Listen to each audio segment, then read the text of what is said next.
The Game Boy's most prevalent era was probably from its launch in 1989 or 90, depending on where you lived, up until something like 93 or 94. Sure, there were peaks later on, most notably when Pokémon came out, but once we started getting into the more advanced console eras, the old handheld started to look more and more dated. For me personally, video gaming in this 5 or so year period, aside from Game Boy obviously, was dominated not by 8 and 16-bit consoles from Sega or Nintendo, but in fact by a series of wonderful home computers known as the Commodore Amiga. In this era before PCs took off gangbusters, the Amiga held a huge chunk of the gaming market, especially here in Europe, where they were, anecdotally to me at least, more popular than the Mega Drive Super Nintendo of the day. Sure, there were no Marios or Sonics, but there was a ton of other stuff. And being a computer, the processing power in terms of graphics and sound were levels above the SNES or Genesis. Having a mouse, keyboard, joystick combo opened up the scope of games you could play. Try playing Civilization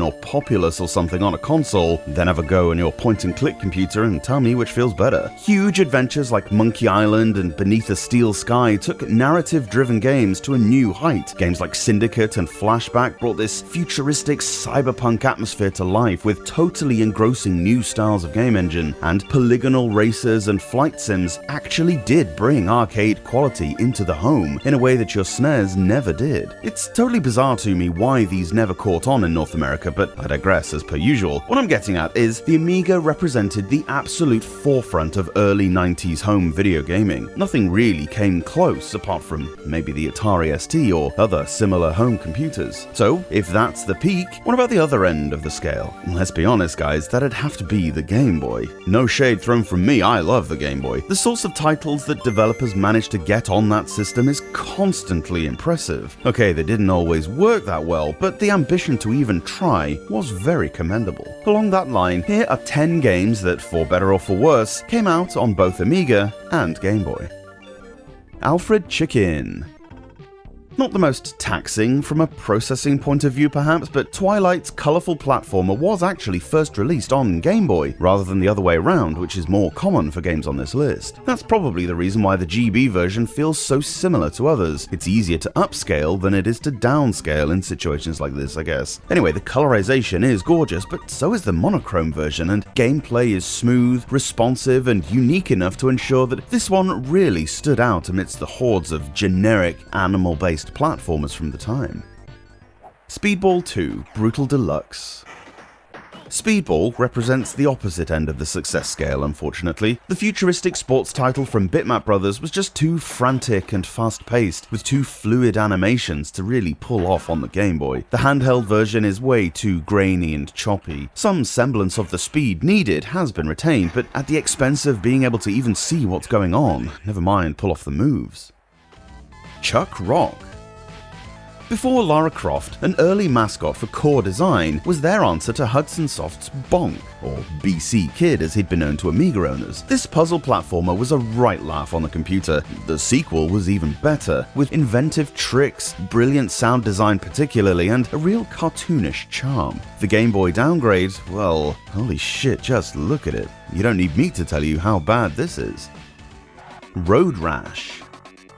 I've rarely been as flabbergasted at an accomplishment on the Game Boy as I was when I first played Road Rash. Heck, growing up with the awesome Amiga version, I remember being impressed when I first played the Master System one, how a quote-unquote lesser console could pull off the game like they did. Step aside, Sega, the Game Boy version is utterly mind-blowing. Everything I know about the system tells me that this shouldn't be possible. To get this smooth a frame rate with movement occurring in 3 dimensions and have this many sprites on screen, all moving independently, all the while the background scrolling faster or slower as you do, should not be possible. There's a whole story about why this is, which I won't go into too much as this is a clip show, but essentially some demo scene team managed to exploit a bug in the Game Boy's H-blank capabilities and completely overclocked the refresh rate in ways that no one else had even thought of before. It's a bitch to emulate because of that, and also can't be played on later consoles that had fixed the bug. Even so, this one pushes the Game Boy's capabilities more than probably anything else on the system. Pinball Fantasies. The Game Boy Advance version of this title, as I've already mentioned in my 10 GBA games I pulled out of my arse list, is very, very good indeed. While the Game Boy version and its sibling Pinball Dreams don't come close to that, obviously, this is still a bit of an alright time. Not a patch on HAL's pinball games, but it's way better than some of the others, and the quality soundtrack has at least been retained in parts. Turken II Universal Soldier.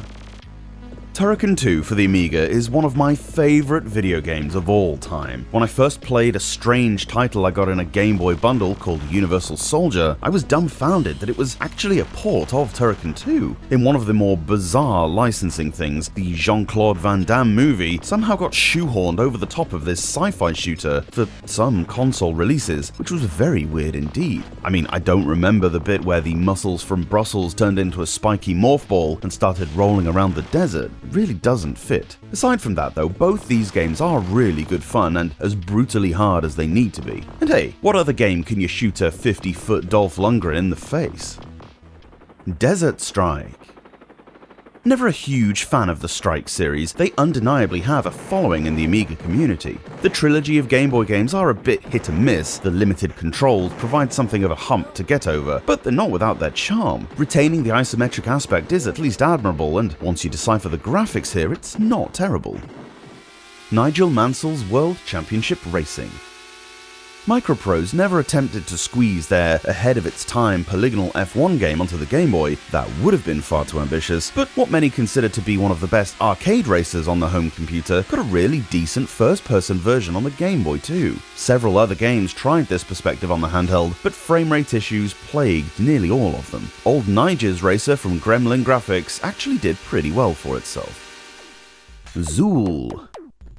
Speaking of Gremlin Graphics, their foray into the licensed platformer mascot never troubled Sonic as it was intended to or anything like that, but despite its lack of originality, the two Amiga games Zuul got went down pretty well. I think he's supposed to be an ant, by the way, but he's also a ninja, so is of course by default cool. The Game Boy only got the first one, but yeah, it's only okay, sadly. Something of the soul is missing here, it all feels just a little too generic. Lemmings.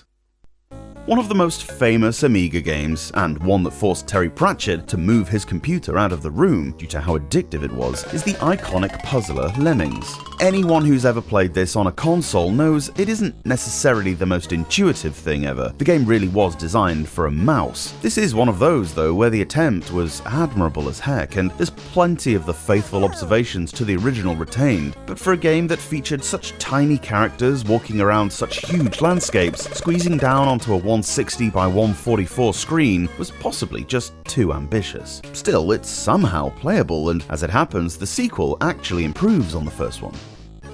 And that's our list of 10 games that touched both ends of the gaming spectrum back in the early 90s. There were a bunch more. Now, are there any really good or really rubbish ones that I missed? Let me know in the comments. Please like the vid if you liked the vid, and subscribe for more daft Game Boy related stuff like this.